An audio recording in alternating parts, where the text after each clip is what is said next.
Bismillahirrahmanirrahim. Assalamualaikum warahmatullahi wabarakatuh. Alhamdulillahi rabbil alamin, hamdan katsiran tayyiban mubarakan fi kama yuhibbu rabbuna wa yarda.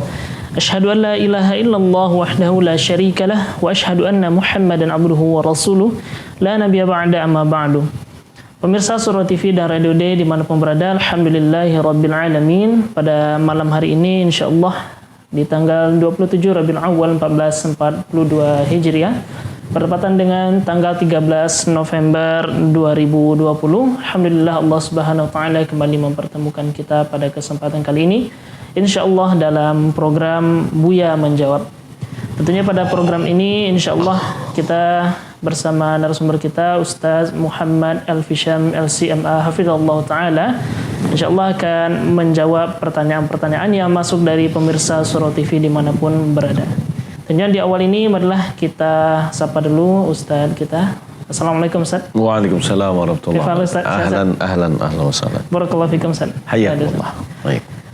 Baik pemirsa rahmati Allah Subhanahu wa taala, tentunya di kesempatan ini kita akan membacakan pertanyaan-pertanyaan yang akan masuk melalui nomor yang tertera di layar kaca pemirsa rahmati Allah Subhanahu wa taala, yakni di nomor 0811 669 3332 untuk pesan WhatsApp dan juga di nomor 0811 669 3338 untuk telepon interaktif.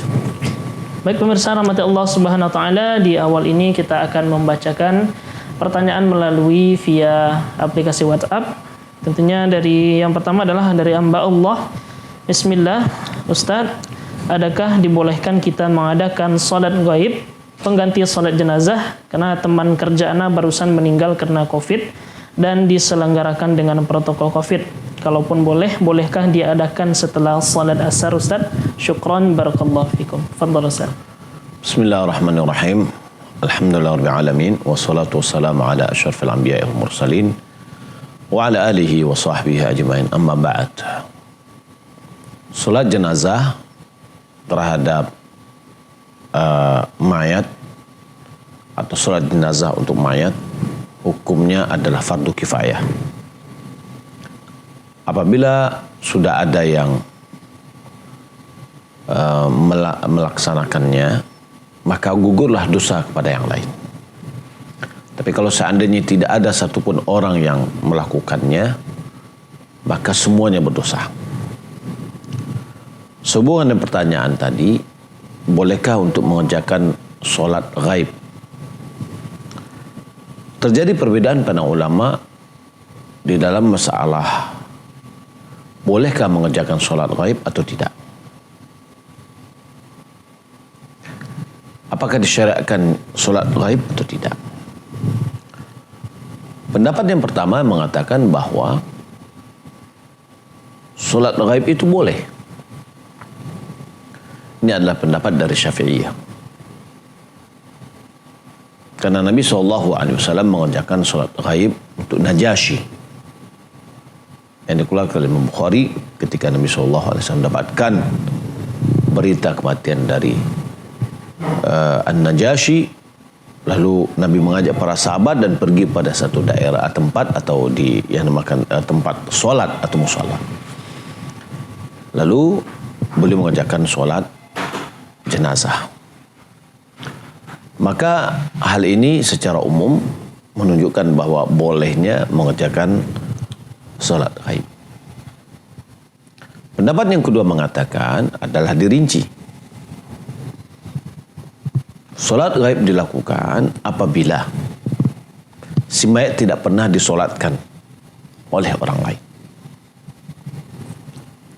Hal ini berdasarkan hadis yang kita sebutkan tadi, bahwasanya Nabi SAW mendapatkan berita kematian dari Najasyi, lalu beliau solat. Karena Najasyi di sekelilingnya adalah orang-orang Nasrani, tidak ada seorang Muslim pun. Maka ketika dia meninggal dunia tidak ada yang menyolatkannya, maka Nabi SAW menyolatkannya dari Madinah. Berdasarkan kedua perbedaan ini, jadi pendapat yang pertama secara umum maka boleh dilaksanakan. Pendapat yang kedua mengatakan kalau seandainya tidak pernah disolatkan, maka disyaratkan untuk disolatkan.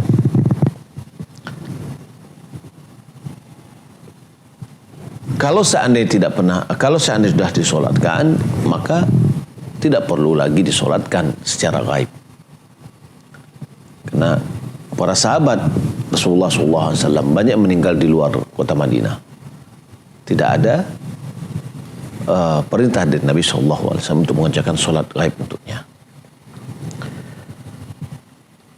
Maka kalau kita lihat di dalam kasus tadi, yaitu temannya meninggal dunia karena gara-gara sebabkan oleh COVID, kemudian diselenggarakan sesuai dengan protokol COVID, maka terkadang mengerjakannya sholat ada 2 orang, 3 orang atau 4 orang. Berdasarkan ini, yang pertama, gugurlah seluruh dosa kita. Kalau seandainya kita tidak mengerjakan sholat, gugurlah seluruh dosa dari kita semua, karena adanya orang yang mengerjakannya. Namun, kalau sekarang dalam COVID ini hanya mengerjakan sedikit, secara hukum asal dia sudah gugur karena sudah ditunaikan sholat jenazah. Tapi kalau seandainya kita tetap bersekuku untuk mengerjakan sholat jenazah, bolehkah? Nah, ini kita lihat dalam perbedaan. Yang pertama mengatakan boleh. Kalau seandainya kita boleh, yang afdalnya itu tidak, tapi boleh. Kapan waktunya? Bolehkah setelah asar? Sementara setelah sholat asar sampai terbit matahari, setelah sholat subuh sampai terbit matahari, itu adalah waktu-waktu yang dilarang. Nah, sekarang kita mengerjakan sholat sunat jenazah atau sholat jenazah setelah yang secara gaib setelah asar. Kalau kita lihat pendapat dari ulama yang menghakikin bahwasanya dilarangnya sholat pada waktu-waktu yang ditentukan tadi, itu adalah sholat mutlak, sholat yang tidak dikaitkan dengan perbuatan atau kejadian. Ya. Maka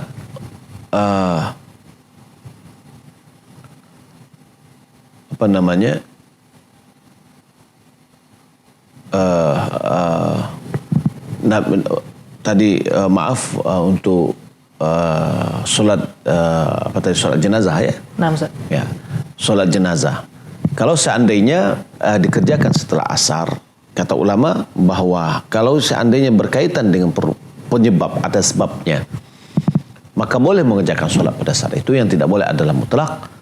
Maka karena adanya sholat jenazah, walaupun itu gaib, maka itu adalah dibolehkan. Ya, dibolehkan. Maka kalau dikatakan boleh, boleh. Tapi kalau kita melihat yang afdalnya, melihat Nabi SAW pernah mengerjakan sholat gaib jenazah, tapi itu karena yang bersangkutan belum disolatkan. Ya, seperti misalkan ada orang yang tenggelam tidak ketemu, atau misalkan pesawat jatuh ke laut tidak ada ditemukan mayatnya, maka mereka itu bisa kita kerjakan sholat jenazah, sholat gaib. Wallahu ta'ala. Baik, barakallahu fikum atas jawabannya. Berikut kita akan angkat penelpon pertama pada malam hari ini. Baik, silahkan.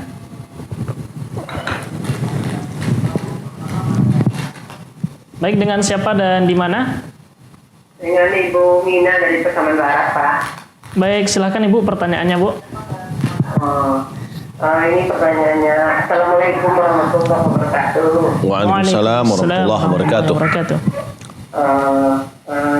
Di sini saya mau bertanya, Pak Ustaz. Iya, Bu. Ya, Bu. Masalah ada pernah saya membaca bahwa kalau kita bisa hafal surat Al-Kahfi dari 1 sampai 10, tidak bisa dimasuki dajjal itu.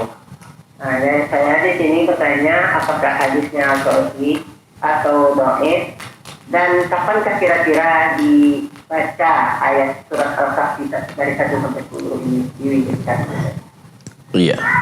Hanya itu Pak Ustaz. Iya. Penjelasannya. Iya. Assalamualaikum warahmatullahi wabarakatuh. Assalamualaikum warahmatullahi wabarakatuh. Baik, terima kasih kepada penanya. Fadhil Ustaz untuk dijawab, Ustaz. Baik. Alhamdulillah rabbil alamin wassalatu wassalamu ala asyrafil mursalin wa ala alihi wa sahbihi ajmain. Amma ba'd. Dibacanya solat 10 ayat pertama atau dalam riwayat lain 10 ayat terakhir dari surah Kahfi itu terlindung dari fitnah Dajjal, maka itu adalah hadis yang sahih. Nah, kapan ya ketika Dajjal itu muncul? Wallahu a'lam. Baik, barakallahu fikum Ustaz. Semoga jawaban yang diberikan Ustaz tadi bisa bermanfaat bagi ibu yang menanya. Berikut kita lanjutkan melalui pesan WhatsApp Ustaz dari hamba Allah di Painan. Bismillah, Assalamualaikum Ustaz. Tadi subuh di musola dekat rumah saya, imam berencana untuk membaca surat As-Sajdah dan sujud tilawah. Si imam sudah siap, lalu ada makmum seorang bapak yang tidak terbiasa dengan yang dilakukan imam, sampai makmum tersebut melarang imam membaca surat As-Sajdah dan sujud tilawah dengan alasan gerakan solat yang aneh. Bahkan makmum tersebut meminta imam untuk solat subuh seperti biasa 2 rakaat dengan ayat yang pendek saja. Nah, pertanyaannya Ustaz, bagaimana hukumnya seorang makmum melarang imam membaca surah As-Sajdah dan sujud tilawah dengan alasan gerakan solat yang aneh? Nah, pengen solat subuh yang biasa saja. Apakah yang melarang tersebut sudah berdosa Ustaz? Mohon penjelasannya supaya saya dan jamaah musholla bisa faham Ustaz. Fadhal Ustaz. Baik, alhamdulillah rabbil alamin wassalatu wassalamu ala asyrafil mursalin wa ala alihi wa sahbihi ajmain. Terima kasih atas pertanyaannya. Ini menunjukkan bahwa jamaah itu jahil, tidak berilmu. Sebab untuk melaksanakan solat itu adalah haknya solat yang melaksanakan adalah imam. Memang Nabi SAW menyuruh kita sebagai imam untuk memperhatikan makmum kita, ya, makmum kita. Maka jangan terlalu lambat kita. Adapun membaca Alif Lam Mim Sajadah dengan hal ta'alal insan dalam 2 rakaat yang dilakukan Nabi, dan itu selalu Nabi lakukan, itu menunjukkan bahwa itu tidak panjang. Ya, itu tidak terlalu panjang. Maka oleh karena itu dalam beribadah kita perlu kesabaran. Maka kita yang solat di belakang imam yang bacaannya Alif Lam Mim Sajadah pada pagi Jumat itu sampai tuntas, tambah lagi Al-Insan sampai tuntas, itu adalah panjang, maka hendaklah kita bersabar. Karena memang solat subuh itu hukum asalnya adalah panjang. Ya. Karena solat subuh itu maka dengan Quran, yaitu bacaan. Maka dianjurkan bagi imam untuk memperpanjang bacaannya waktu sholat subuh. Wallahu ta'ala alam. Nah Ustaz, bahkan di sini juga disebutkan Ustaz, ketika imam itu datang Ustaz, ternyata bapak ini bisa juga ngambek gitu Ustaz. Bahkan kabur dan dari sholat berjamaah itu Ustaz. Allah musta'an, ini adalah dia yang bermasalah. Biarin aja. Nah, ya, biarin aja. Dia dituntut untuk mengikuti imam, bukan dia yang harus mengontrol imam. Ini adalah makmum yang tidak tahu dengan fungsi dia sebagai makmum, dan dia tidak tahu sebagai bagaimana fungsi seorang imam dan seterusnya. Ya, biar kalau ngambek biarlah dia ngambek, dia nggak sholat biarin aja, dia tanggung jawab dia. Nah. Ya, wallahu a'lam. Baik, barakallahu fikum Ustaz. Semoga bermanfaat bagi yang bertanya. Berikut kita bacakan dari pesan singkat. Assalamualaikum warahmatullahi wabarakatuh, dari hamba Allah di Kalimantan Barat. Ustadz, saudara kandung yang meninggal sebelum warisan dibagi, apakah saudara kandung tersebut berhak dapat warisan untuk anak-anaknya yang ditinggalkan Ustadz? Ya. Alhamdulillah rabbil alamin wassalatu wassalamu ala asyrafil mursalin wa ala alihi wa sahbihi ajmain. Amma ba'd. Saudara kandung yang meninggal dunia setelah yang pewaris itu, yang mewariskan itu adalah meninggal dunia, setelah itu sebelum hartanya dibagikan dia meninggal dunia, maka dia masih punya saham atau punya jatah pada harta tersebut. Tentu yang akan memanfaatkannya adalah anak-anaknya. Ya, wallahu ta'ala alam. Baik, barakallahu fikum Ustaz atas jawabannya.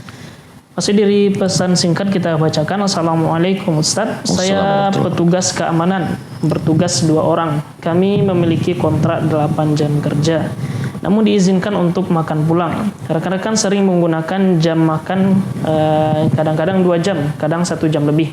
Dan ada yang mengajak 4 jam secara bergantian. Bagaimana hukumnya ya Ustaz? Nah, berapa waktu yang baik?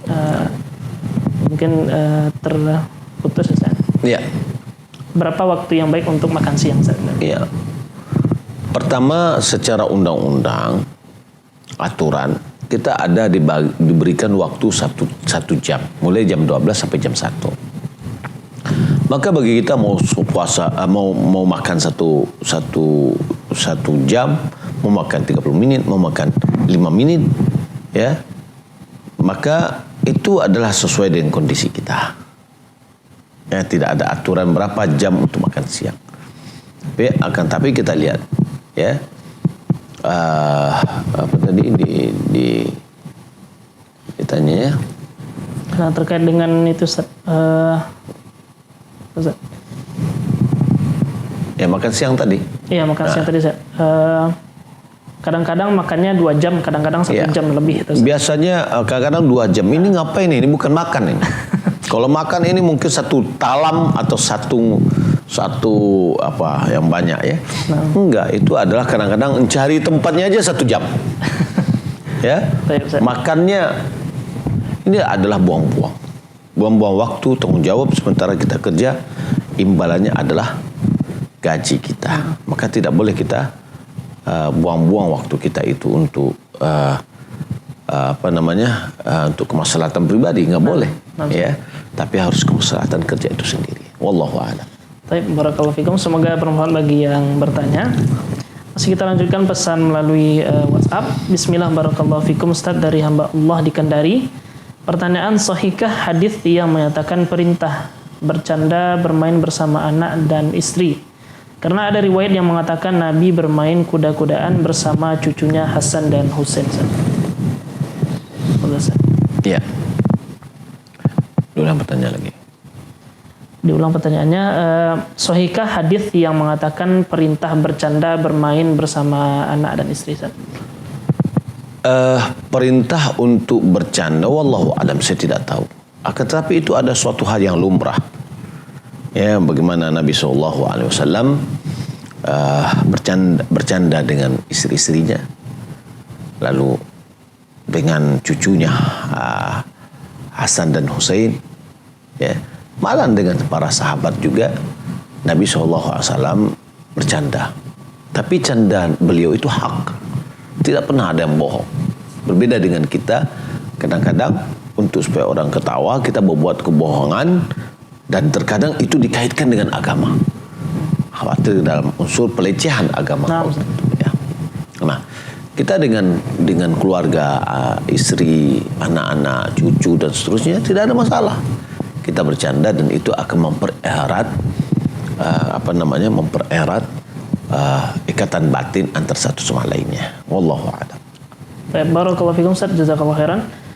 Berikutnya masih dari pesan WhatsApp.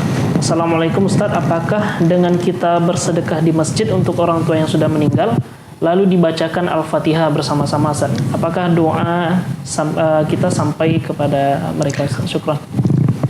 Ya, afwan. Bacaan Al-Quran yang dibaca oleh anak, ya, itu bermanfaat untuk orang tuanya. Tapi kalau bacaan itu adalah bacaan dibaca oleh orang lain, maka sama sekali tidak bermanfaat untuk orang tuanya. Karena dosa itu tidak bisa diwariskan kepada orang lain, begitu juga dengan pahala tidak bisa diwariskan kepada orang lain. Ya, jadi kalau kita minta doakan, sudah doakan. Mohon Bapak Ibu yang hadir mendoakan orang tua kami yang sudah meninggal dunia, sudah cukup. Ya, tidak ada lagi tambahan-tambahan yang lain. Wallahu a'lam. Barakallahu fikum Ustaz. Masih kita ambil dari pesan WhatsApp, tentunya pertanyaan dari hamba Allah. Bismillah, Assalamualaikum warahmatullahi wabarakatuh. Semoga Ustaz Muhammad Al-Fisam selalu dalam perlindungan Allah SWT.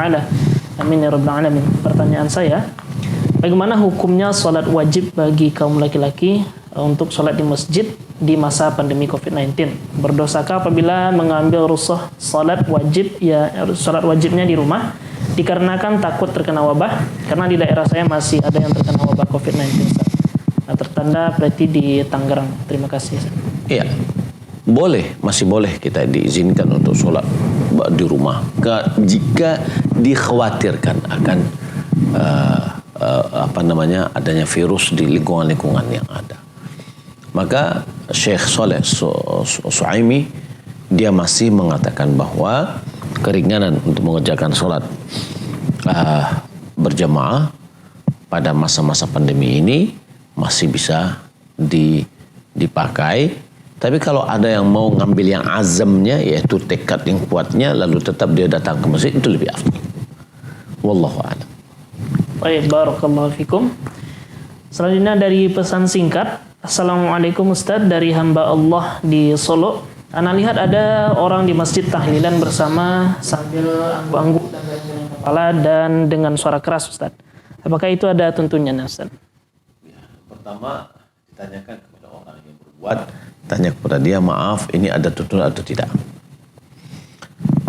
Ketika kita melihat dan meninjau dari apa yang dikomentari oleh ulama, ya maka hal yang seperti itu sama sekali tidak ada tuntunannya dari Nabi SAW.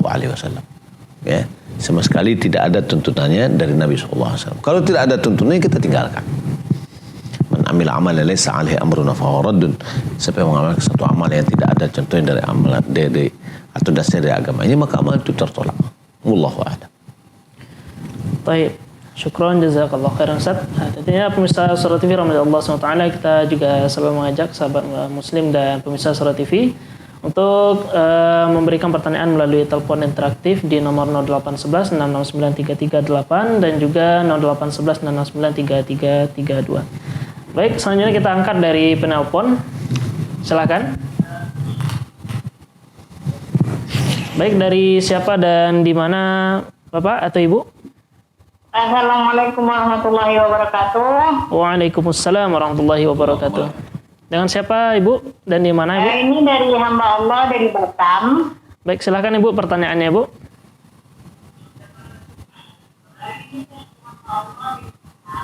Silakan Ibu. Assalamualaikum Bu ya. Waalaikumsalam warahmatullahi wabarakatuh. Mau nanya soal sholat jamak nih Bu ya. Iya Bu. Itu baru boleh kita jamak, mau boleh kita bersafar aja ya Bu ya. Iya. Nah soalnya saya mau nanya Bu ya, kan gini Bu ya. Iya.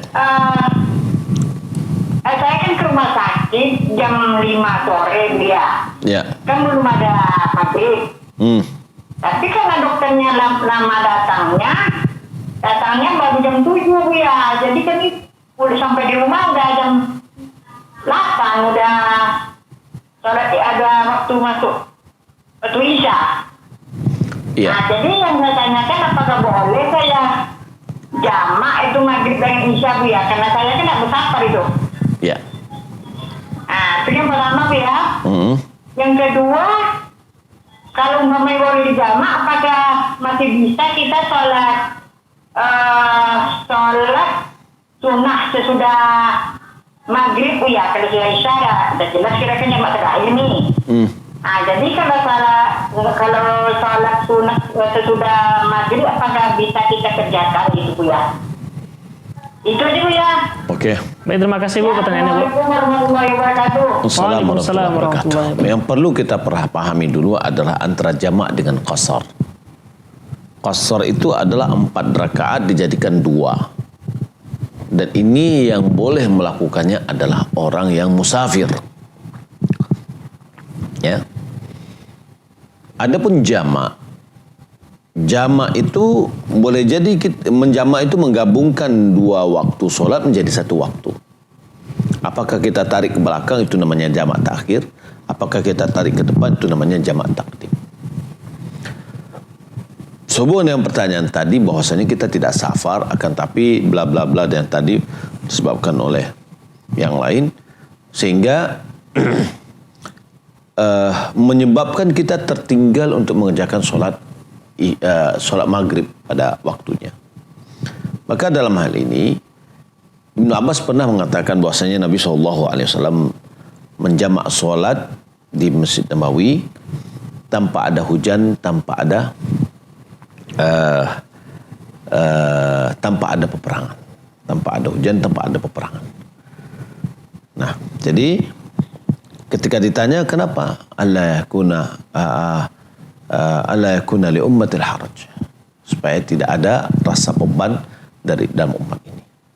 Jadi ketika yang tadi karena kondisi yang menuntutnya untuk itu, maka boleh mengerjakan solat maghrib diundurkan ke solat isya karena dia berdekatan dengan solat isya. Tapi pekerjaannya tetap rakaatnya seperti biasa. Kalau maghrib dan isya berarti 3 dan 4. Kalau seandainya antara zuhur dengan asar berarti 4. Wallahu a'lam. Kemudian bolehkah mengerjakan solat sunat antara satu solat dengan solat berikutnya? Tidak boleh. Karena Nabi SAW tidak mengerjakannya. Wallahu a'lam. Baik, barakallahu fikum atas jawabannya Ustaz. Nah, insyaallah kita akan bacakan lagi pertanyaan melalui WhatsApp. Assalamualaikum Ustaz. Saya mau bertanya bagaimana cara membagi harta bagi suami istri yang sudah bercerai. Tapi pernikahan dulunya adalah pernikahan yang terjadi karena sang istri sudah hamil duluan, Ustaz. Iya. Pertama pernikahan yang dilakukan ketika istri sedang hamil. Syekh bin Baz rahimahullah ta'ala mengatakan itu adalah pernikahan yang batil. Setelah dia melahirkan, hendaklah diulang lagi akad yang benar. Adapun harta peninggalan suami istri yang bercerai, maka itu kembali kepada hukum asal dari harta itu. Hukum asal dalam harta itu bahwa itu adalah kewajiban suami untuk memberikan nafkah. Istri adalah membantu kelancaran suami. Maka dalam hal itu semua harta milik suami adalah untuk suami. Ya. Jadi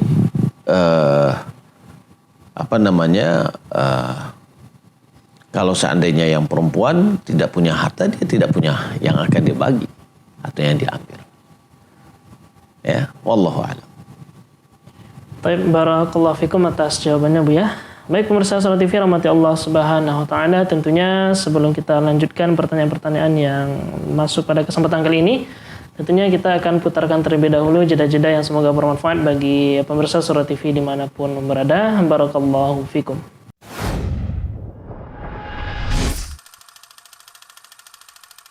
Adab Harian Muslim.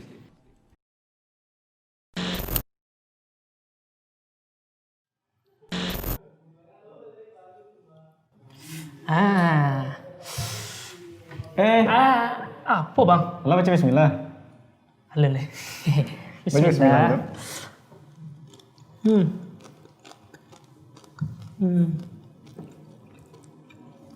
Beb, ini Beb kerjaan petang.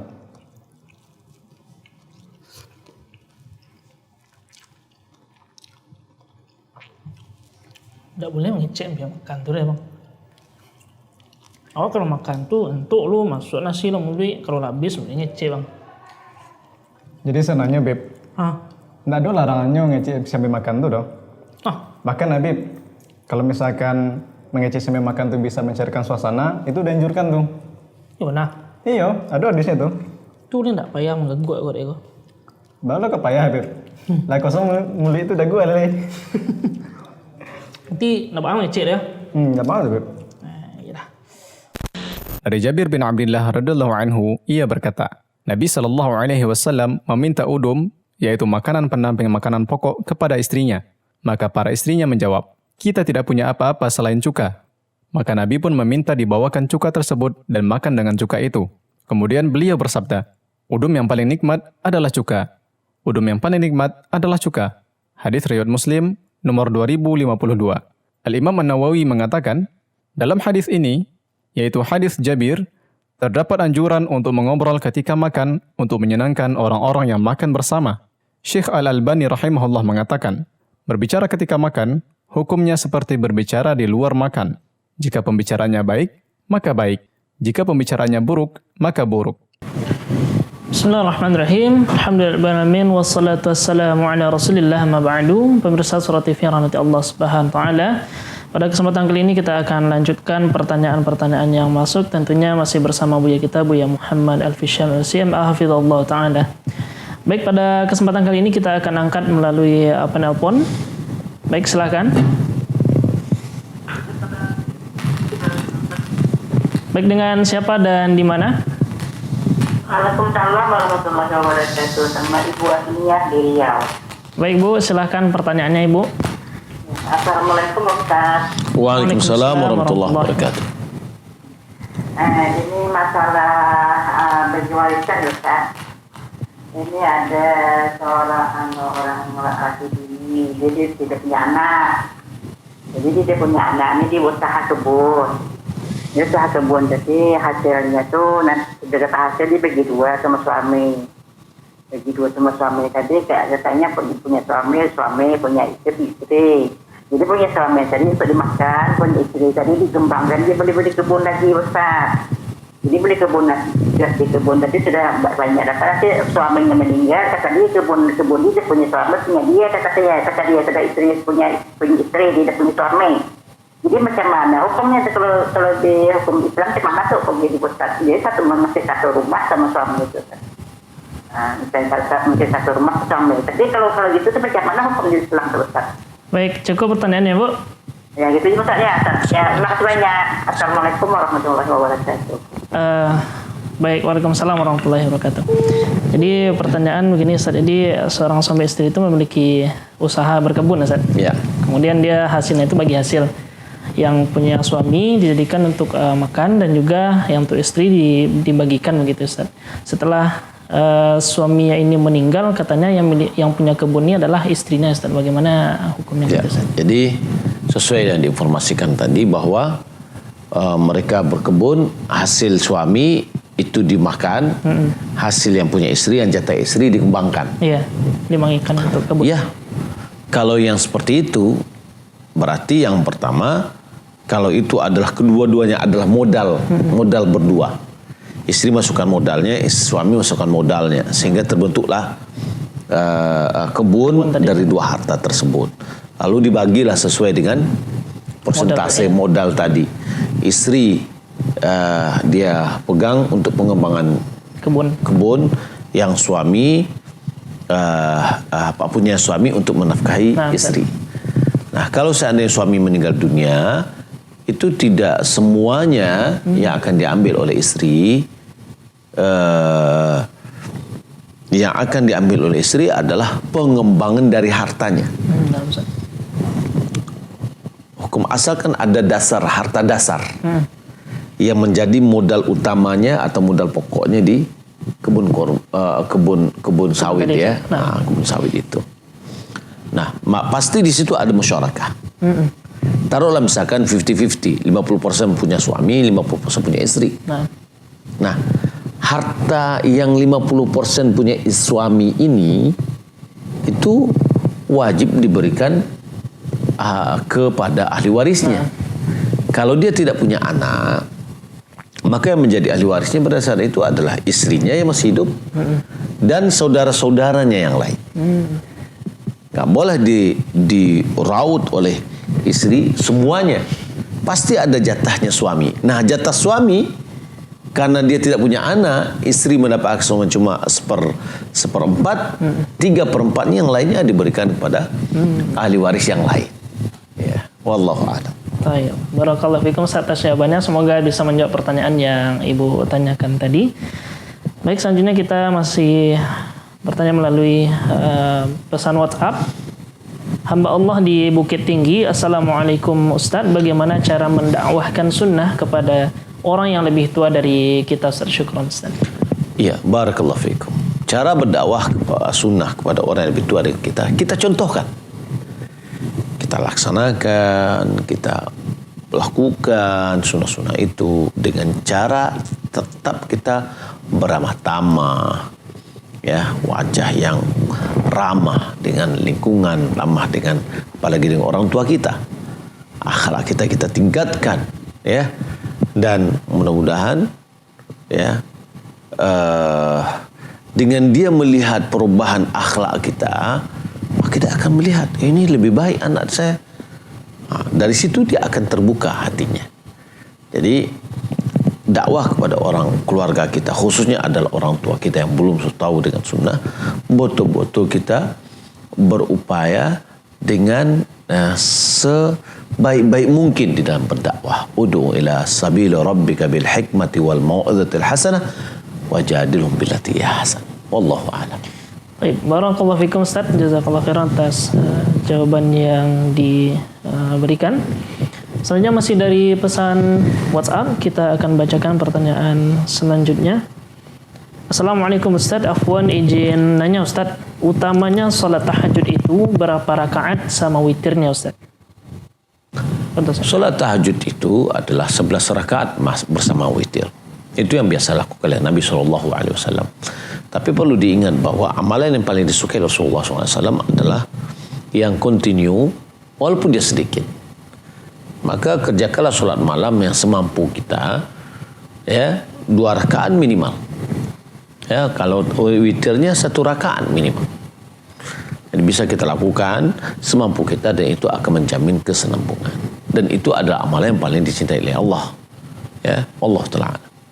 Baik, syukron jazakallahu khairan Ustaz atas jawabannya. Selanjutnya pertanyaan dari hamba Allah dari Padang Pariaman. Bismillah, assalamualaikum warahmatullahi wabarakatuh. Akhwan, ana izin bertanya Ustaz, bagaimana hukumnya anak yang sudah meninggal tapi belum diakikah? Apakah harus diakikah atau tidak Ustaz? Dan bagaimana hukumnya kalau akikah yang dilakukan di tempat acara Maulid Nabi? Mohon pencerahannya Ustaz, jazakallahu khairan. Ya.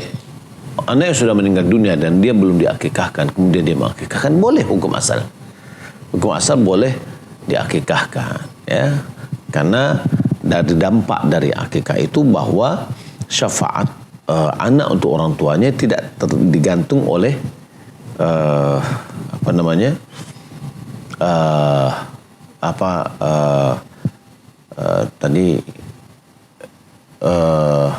bahwasanya al-ghulam murtahinun bi aqiqatihi. Al-ghulam murtahinun bi aqiqatihi. Anak itu tergadai dengan akikahnya. Ulama mengatakan syafaat anak itu tergadai, ya, syafaat anak itu kepada orang tua tergadai dengan akikah. Kalau orang tua yang menunaikan akikahnya, maka dia akan bisa mendapatkan syafaat dari anaknya nanti pada hari kiamat. Nah, kalau dia sudah meninggal dunia, waktu dia kecil kita belum memiliki harta, kemudian dia sudah meninggal dunia, harta kita sudah semakin mampu kita untuk melaksanakannya, lebih baik kita lakukan. Wallahu a'lam. Baik, barakallahu fikum Ustaz. Oh ya, tinggal satu lagi. Ketika acara Maulid Nabi ini Ustaz. Acara Maulid Nabi ini adalah akikah adalah benar, melaksanakannya di Maulid Nabi tidak benar. Nah, maka perlu kita hati-hati, ya, jangan kita menyokong amalan yang tidak pernah dicontohkan oleh Nabi SAW. Wallahu a'lam. Baik, jazakallahu khairan Ustaz atas jawabannya. Selanjutnya pertanyaan masih dari WhatsApp. Tentunya Bismillah, Ustaz, saya mempunyai anak banyak dan keadaan ekonomi keluarga kami sangat sulit sekali. Kami sudah berusaha ke sana kemari hingga jalan terasa buntu. Terpaksa kami meminjam modal ke bank untuk membuka usaha. Apa hukumnya pinjam modal di bank dalam kondisi tidak ada pilihan lain, Ustaz? Rezeki Allah Subhanahu wa taala sangat luas. Nabi SAW mengatakan, "Law annakum tatawakkaluna 'ala Allah haqqa tawakkulihi la razaqakum kama yarzuqu at-tayra yaghdu khimasan wa taruhu bitana." Jika kalian betul-betul bertawakal kepada Allah, maka pasti Allah akan memberimu rezeki dan yang mana sebagaimana Allah memberikan rezeki kepada burung. Burung tidak punya akal, dia hanya memiliki insting, ya. Nah, maka paginya dia berangkat dengan perut kosong, pulangnya dengan perut yang kenyang. Perlu kita ketahui bahwa menjauhkan diri kita dari riba itu adalah perintah dari syariat. Perintah dalam syariat. Dalam surat Al-Baqarah ayat 275, coba direnungkan. Ya. Kemudian dalam surah Talaq ayat 3, ayat 2 dan 3, wa may yattaqillaha yaj'al lahu makhraja wa yarzuqhu min haitsu la yahtasib. Banyak orang yang tergesa-gesa sehingga dia meminjam uang ke bank, dan bank pada pasti itu dia minta apalagi bank konvensional itu adalah riba. Dalil yang mengatakan sudah terpaksa, nggak ada lagi. Nggak ada yang terpaksa. Kalau kita punya aset, kita jual aset kita jadikan dia modal. Kalau seandainya penataan dan manajemen kita, pengelolaan kita baik, kita tidak punya dana, kita ajak orang lain untuk berinvestasi dengan kita, sehingga kita berbagi. Ya, nah ini dengan demikian kita akan bisa berusaha untuk menjauh dari riba. Ya. Nah jadi tidak ada istilahnya darurat, terpaksa. Apakah kita mati kalau tidak meminjam? Ya, kalau sempat menarik nyawa misalkan, maka ad-darurah tuqaddad biqadriha. Ya, bahwa kedaruratan itu dibatasi oleh batasan-batasannya. Nah, jadi nggak ada namanya darurat ya. Maka pinjaman ke bank yang mana kita kembalikan melebihi dari apa yang kita pinjam itu adalah riba. Wallahu a'lam. Barakallahu fikum Ustaz atas jawabannya. Selanjutnya masih terkait dengan riba nih Ustaz. Assalamualaikum Ustaz, Anda mau tanya, si A minta tolong belikan buku ke B seharga 120.000 Ustaz. Berarti A memakai uang B dulu sebanyak 120.000. Dalam artian A berhutang ke B. Setelah itu A transfer sebanyak 150.000 ke B dan tentunya ada kelebihan 30.000. Alasan si A melebihkan uang ke B adalah sebagai sedekah atau hadiah. Apakah kelebihan 30.000 itu hukumnya jatuh ke riba atau tidak? Syukron jazakallahu khairan Ustaz. Baik, kita perlu dudukkan dulu apa itu riba. Riba adalah tambahan. Tambahannya yang disyaratkan. Nah, kalau tadi tambahannya tidak disyaratkan. Nah, hadiah sana. Nah, berarti ini deal-dealnya adalah di awal nih. Ya, dia ada riba itu ada tambahan.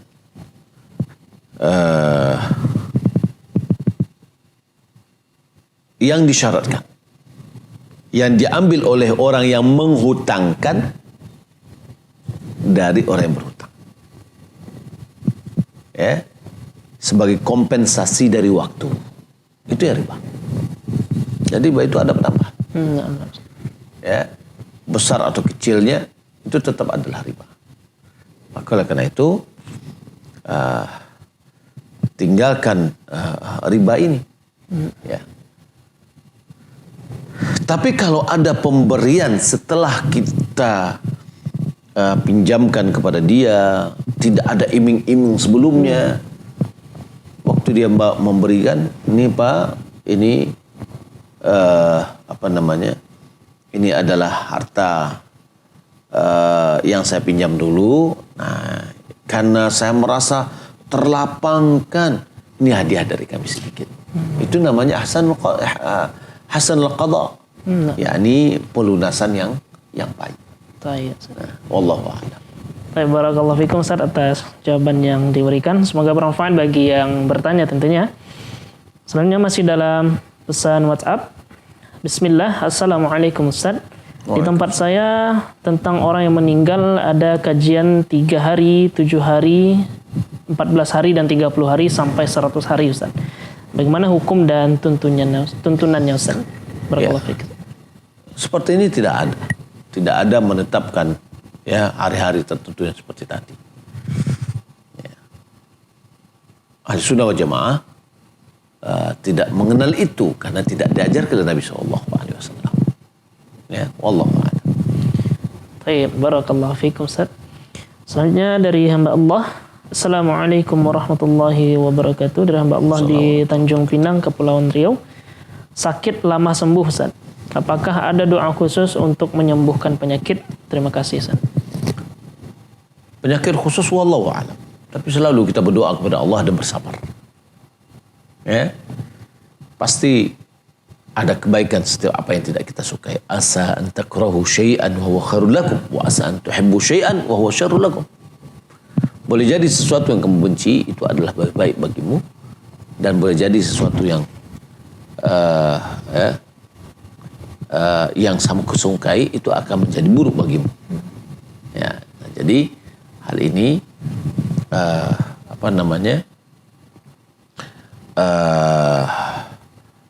kita perlu melihat dengan kacamata agama yang baik. Ya. Penyakit yang ditimpakan oleh Allah Subhanahu Wa Taala kepada kita, kalau kita sabar, surga tempatnya. Ya, wallahu a'lam. Baik, barakallahu fikum Ustaz atas jawabannya Ustaz. Selanjutnya, pertanyaan selanjutnya. Assalamualaikum Ustaz. Hamba Allah di Bukit Tinggi. Bagaimana cara membatasi pergaulan di tempat kerja Ustaz? Karena rekan-rekan kerja terkadang berbicaranya mengandung dosa dan tidak sholat. Dan saya tidak dibilang tidak kompak. Dan saya dibilang tidak kompak. Mohon solusinya Ustaz. Ya. Tempat bekerja, rekan-rekannya terkadang berbicaranya mengandung dosa gitu Ustaz. iya. Dan tidak Kita menghindar. sholat. Kita menghindar. Ya. Kalau dia duduk bareng, kemudian dia membicarakan hal yang tidak benar, dia tinggalkan. Nah. Ya. Kalau seandainya nggak mungkin 8 jam satu hari itu dia mengerjakan begitu aja, ngomong itu aja. Baik, Ustaz. Kemudian dalam bekerja ini kita harus perlu mencari kawan-kawan yang seide dengan kita, yang paham. Ya. Nah, Baik, barakallahu fikum. Kita harus fleksibel lah dalam bekerja. Nah, gitu. Jangan kaku. Baik, Ustaz. Allah. Syukran jazakallah khairan atas jawabannya. Selanjutnya pertanyaan yang akan kita bacakan di sini. Assalamualaikum Ustaz, Ana Bima Mairada Putra, asal pesisir selatan. Apa hukum cipika-cipiki Ustaz dengan sahabat sesama jenis? Karena kami jarang ketemu Ustaz. Jarang ketemu dengan artian adalah sekali ketemu, maka itu adalah boleh. Ya, walaupun yang sebenarnya adalah sunnahnya itu adalah berangkulan. Wallahu a'lam. Baik, barakallahu fikum Ustaz. Selanjutnya pertanyaan dari pesan WhatsApp juga. Assalamualaikum Ustaz, apa hukumnya berobat ke orang pintar dengan cara pengobatan telur yang ditempelkan ke bagian yang sakit? Adik saya pernah amandel lalu berobat ke dokter, lalu diharuskan operasi oleh dokter tersebut. Kemudian ada yang menyarankan ke orang pintar ini, dibawanya ke sana, sembuh dia Ustaz. Kata ibu saya percayanya ke Allah bukan ke orangnya. Mungkin itu karena doa-doa orang pintar itu ia sembuh. Buktinya sampai sekarang lebih dari 10 tahun amandelnya tidak pernah kambuh lagi.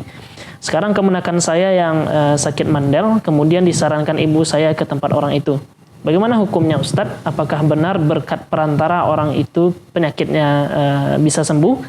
Bagaimana membantah syubhat mereka yang mengatakan di sana banyak yang berobat, banyak juga yang sembuh? Ya.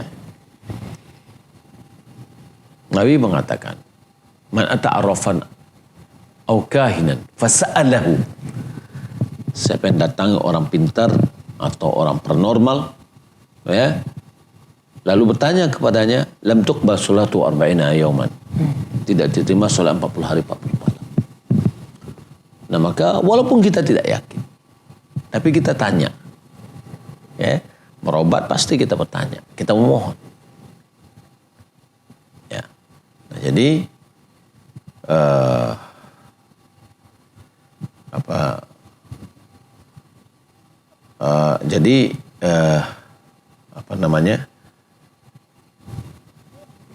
pertanyaan tadi yang itu menggunakan orang dukun tadi ya. Iya, dukun tadi. Nah, jadi dukun tadi hendaklah dia tidak boleh mengikuti dukun walaupun ada yang sembuh. Nah. Karena ada syariat kita yang melarang datang kepada dukun. Itu dia intinya. Lalu ancamannya, siapa yang datang sana dan bertanya, maka sholat 40 hari 40 malam tidak diterima.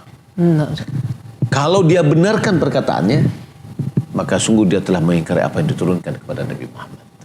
nah, Jadi tidak boleh kita, walaupun 100 orang yang sembuh Ustaz. sembuh, 99,99 ya persen yang sembuh, tidak, selama dia melakukan ritualnya dengan orang pintar tadi atau dukun tadi. Nah, Ya, wallahu a'lam. baik, barakallahu fikum Ustaz atas jawabannya. Selanjutnya pertanyaannya akan kita bacakan.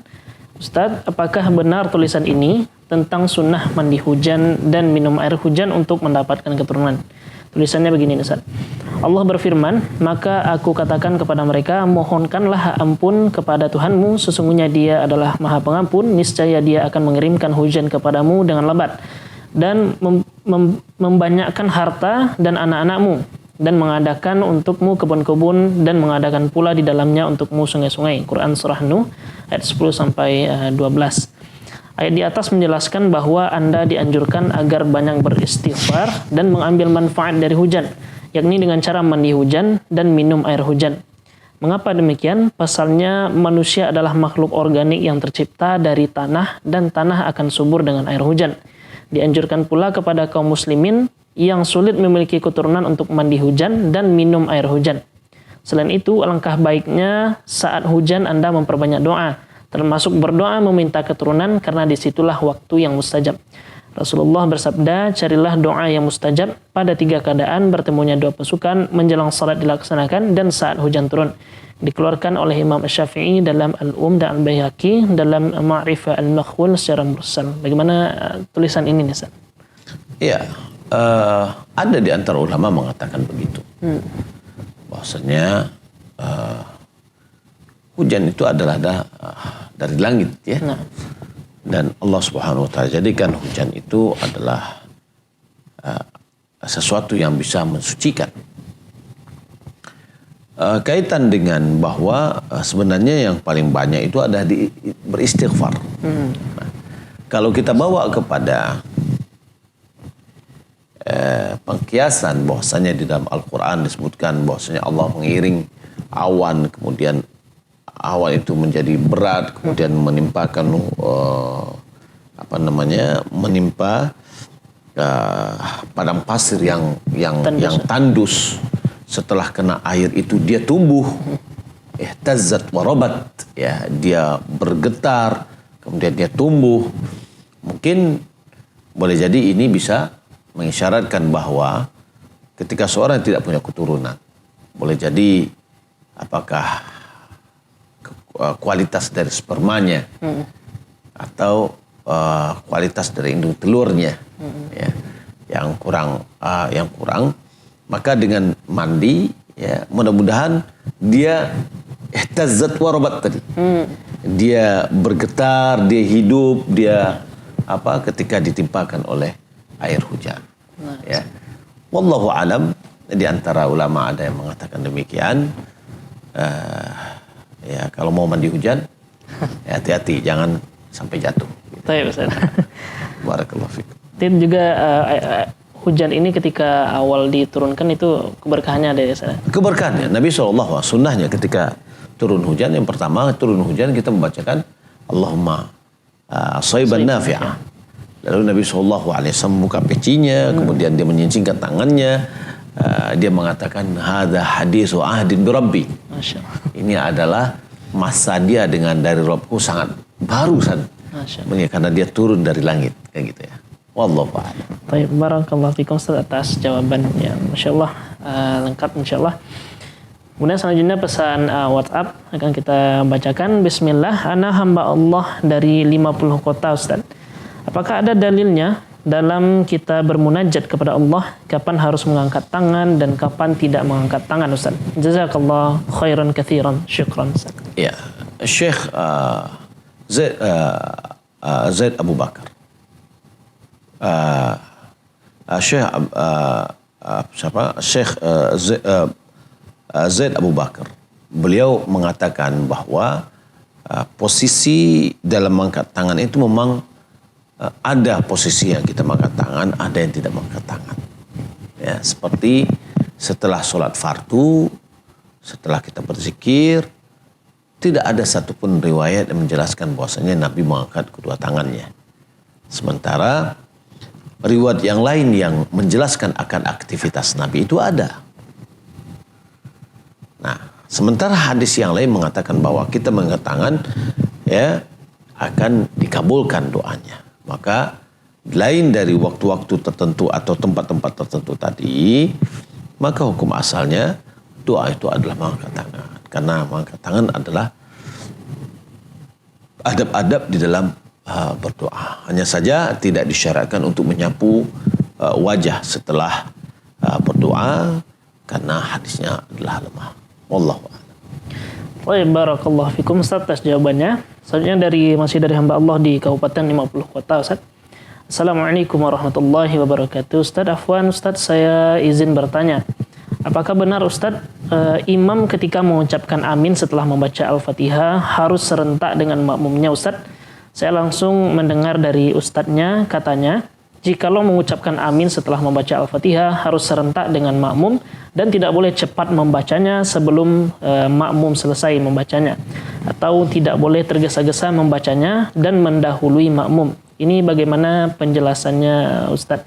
Dan ana dengar katanya ada hadis yang menyatakan bahwasanya imam membaca amin setelah membaca surah Al-Fatihah harus serentak dengan makmum. Apakah benar ada hadisnya Ustaz? Syukur. Ini namanya imam menjadi makmum. Nah. Kemudian makmum jadi imam. Masa imam mengikuti makmum gitu loh. Nah. Ya, yang seharusnya adalah makmum mengikuti imam. Kata Nabi SAW, idza ammanal imam fa aminu. Ya. Apabila imam telah amin maka aminkanlah, kata Nabi SAW. Jadi bukan amin itu adalah makmum, tapi imam dulu. Ya. Dan makmum tidak boleh mendahului imam di dalam amin. Tidak boleh dia mendahului. Ya. Nah, wa man wafaqa ta'minhu ta'minal malaikah. Malaikat di atas langit pun mengaminkan. Siapa yang aminnya sama dengan aminnya malaikat, maka ghufir lahu ma taqaddama min dhanbi, diampuni dosa-dosa yang telah berlalu. Jadi imam mengucapkan amin, ya, amin. Ya, dia baca. Ya, dan tidak ada larangan, tidak ada ketentuan bahwasanya imam harus mengikuti makmum. Ya. Yang imam adalah imam diikuti, makmum yang mengikuti imam. Ya.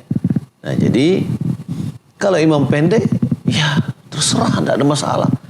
Imam mengatakan amin, ya tidak ada masalah.